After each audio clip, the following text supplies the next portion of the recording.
Hi everybody, today we will talk about how to fix or how to solve the problem of WhatsApp not working. You will click on settings.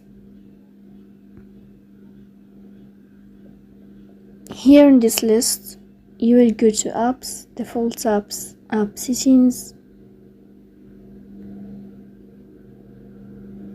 On above you will search about WhatsApp and you will click here.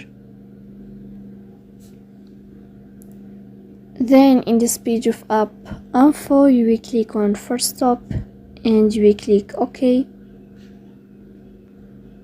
Here you will enter to the window of storage.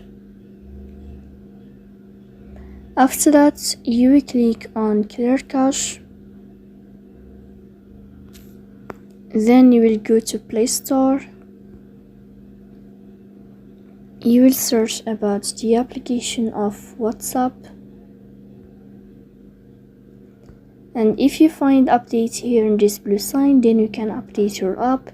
If it's not working with you, you can uninstall your app and you can install it again. Then you will go to your WhatsApp,